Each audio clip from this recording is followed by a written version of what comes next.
I don't know if it's like a Japanese thing to just take legal action when someone is like doing anything with your IP. What I mean by that is like, dear God, with Nintendo, you better be careful. If you're holding a Smash Bros tournament in your grandma's basement and there's a $5 cover charge because it's like a potluck, oh dear God, Nintendo's gonna send you a cease and desist. They are gonna go after you in the court of law. Everybody knows that Nintendo just like shuts everything down. I know people who are literally like afraid to stream a Nintendo game, and you actually might be in huge trouble if you were to by some chance emulate a Nintendo game and stream it live on Twitch. But I just heard of a lawsuit that I think is even crazier than like the typical Nintendo shutting stupid things down that are completely harmless. It was a lawsuit that got started up and shut down extremely quickly against like a TikTok account that made like the silliest skit videos, including like the cute whimsical little calico critters.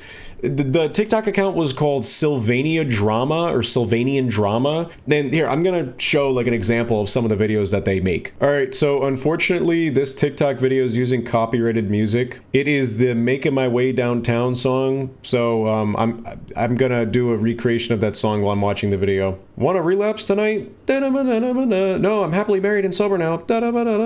This dinner is disgusting. Make us pasta now. Dealer's house. The usual please. I don't sell anymore. You can borrow some of my tranquilizer. Thanks, girly. Okay, so I'm not gonna go through any of this anymore. You can see that these videos are so like whimsical and stupid. Like it's someone like playing with the little calico critter dolls, and they're making like goofy skits, just like making fun of people. It's clearly satire, and they're very stupid. They're very stupid to laugh at and just be like, haha, this is ridiculous and just absurd. But what's crazy about this is that the company in Japan that makes these calico critters, I guess in the US they're known as calico critters, but in Japan they're known as Sylvanian families, filed a lawsuit against this TikTok creator. They were alleging copyright infringement, irreparable injury to its reputation. But what's crazy about this is that like so quickly like that, before I even had a chance to sit down and talk about this, they dropped a case, which is very, very unusual, and I just wanted to talk about it. The creator first found viral fame during COVID-19 pandemic using the dolls to create soap opera-style scenarios such as murders and affairs. Video captions include, "My marriage is falling apart, my boyfriend won't post me on Instagram."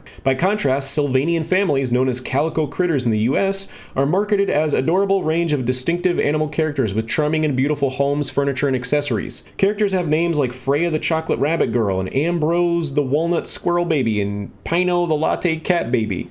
In its lawsuit, Epoch claimed that the creator had advertised other brands, including Kate Spade, Marc Jacobs, Burberry, and Netflix, using the toys. In a countersuit, Miss Von Engelbrechten claimed that the accounts were parody. However, on August 8th, Epoch dropped its suit, voluntarily dismissing all claims without prejudice, with each side covering its own legal costs. On the same day, Thea broke her social media silence, posting on Instagram, "Hey guys, on 19th of August, I will be changing the name and profile picture of this account. I'm not sure what to change it to, so please let me know if you have any suggestions." So the craziest thing about this for me personally is that there are a lot of content creators online who are using a medium, like for example, you're playing with the calico critters, or for example, you're playing a game. Maybe someone specializes in one game in particular, like for example, Fortnite is a really popular game, right? Question mark. So if someone were to make their living and do brand deals and advertise other brands while playing Fortnite,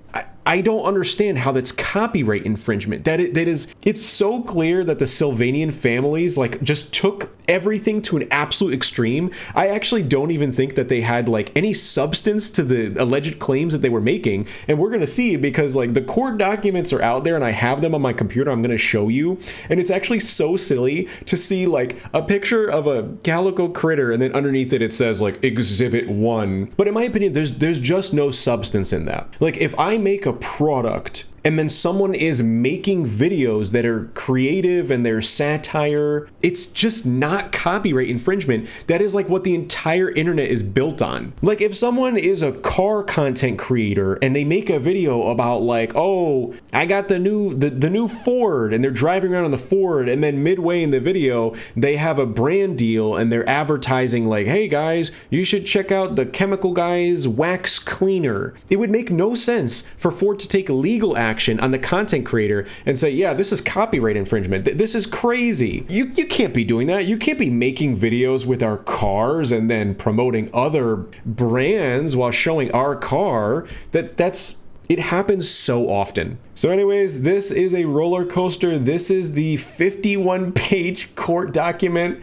from Epoch Company. They have a picture of the TikTok page where it shows like all of the images of like a passed out calico critter. Like maybe it just got hit by a car in the video and the text says, I'm at my lowest. And the fact that like they're taking this so seriously, it's just very, very silly. Even before that, they're showing like the official Calico Critters YouTube channel, which clearly gets much less viewership than the Sylvania drama page. So like, what is it? Are they just like sour that they're not getting as many views as someone who's like using their product in a really creative and funny way? It begs the question, is that what's been happening with Nintendo too? Like people are using Nintendo IP in a way that is absolutely fair use. Like, oh, I'm gonna have a Smash Bros tournament, and Nintendo is just, what are they just upset that they can't do it as good as other people? Like I don't get it. Well, anyways, this is what it reads. Nature of the action. Epoch originated a toy line called Sylvanian Families in Japan in 85. In 93, Epoch launched the same toy line in the United States under the Calico Critters mark. The toys are unique and adorable animal families and friends, dollhouses, and accessories. We created the concept of the idyllic Calico Critters world where the anthropomorphic animal figures have their own names, birthdays, and personalities. They live in stylish houses surrounded by luscious greenery, woodland, a meadow, and a river. For decades, children and Calico Critter fans have been using their imaginations to play with these animal figures. Calico Critters have global and multi-generational fan bases in the US, Japan, Europe, and other countries. Because the Calico Critter toys promote children's healthy cognitive development, critical thinking, and fine motor skills through pretend play, schools and daycares around the country use the Calico Critter toys as part of their early childhood educational tools. And parents who play with the Calico Critters as children then introduce them to their children. Epoch promotes the Calico Critter toys via online videos on YouTube to appeal to all generations. Holy crap, this is meaty. There's quite a bit here. This is Exhibit 2, Epoch's YouTube channel. Oh, under this username Sylvanian Drama, defendant, I'm not going to say her name again, has been creating, publishing, and disseminating online advertising videos which prominently feature the Calico Critter dolls, furniture, and accessories on various social media, including TikTok, Instagram, and YouTube, without Epoch's permission. Why would she need your permission to so many people make videos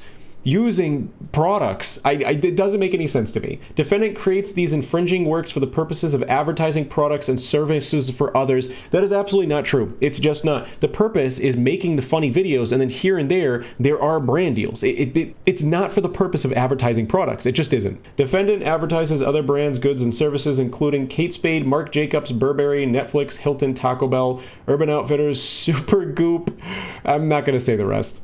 The defendant also offers, sells, markets, and promotes her advertising and content creation services and apparel products via her social media accounts using the Calico Critters toys. Well, anyways, I think this is the meat of it because I am not going to waste all my time reading this. Defendant has built her advertising business without obtaining Epoch's permission to use the Calico Critter toys for commercial purposes. And this is where we get to the point where the legal action just completely disappears and they both decide we're going to part ways here.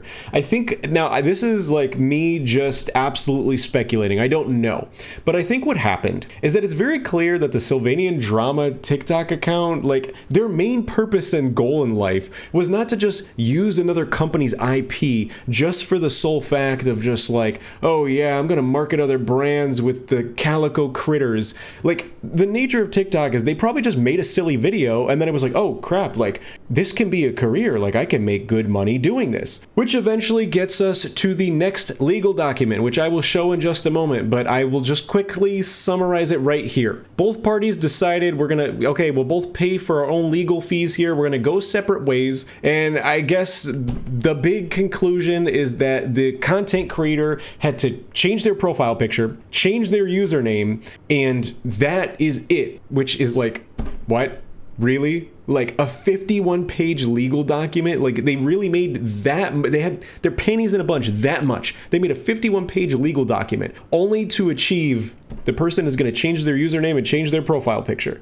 But what I think else is going to be happening here is that they probably came up with some sort of legal agreement where the content creator, if they are going to be promoting brands or something, they're probably going to have to make a video without the Calico Critters. You know, so literally, even if it's just like a video of outside and then text on the screen, maybe, oh, it's a purse, you know, and there's the purse in the camera, no Calico Critters in sight. That is probably the legal agreement that they reached. But in my opinion, like, I'm just going to spew about this and rant about it. I just think that's so stupid. It really is. There are so many content creators online that use an IP as a medium, and like brand deals are very, very normal. Like if someone is making, again, like I said about Fortnite, if someone's making Fortnite videos or something, or if they're making a car video, like, and that's the main medium that they create content for their viewership, like, yeah, you best believe, like, oh, hey guys, I have a brand deal for car wax, and hey, this is the new Ford truck, so I'm going to show you in the video how good the car wax is. But it would make no sense for Ford to take legal action against the content creator and say, hey, wait a second, you don't have legal rights to be using our products for commercial purposes. It's such a normalized thing, and I don't know, I just think it's completely a lost cause. It does very much remind me of Nintendo just like going after people who don't mean any harm whatsoever. If anything, the biggest thing about this that is so irritating is that companies like Nintendo or companies like the Sylvania family, like, think about how many people are learning about the Calico Critters and now buying them. Those videos from the Sylvania drama videos, that probably generated so much revenue for the company. And it's the same thing for Nintendo. Like, they're shutting down this tournament and that event left and right, but like, think about how much more money they're making, where like people just enjoy the products. That's it. That's all it is. It's fans wanting to enjoy the product that they like.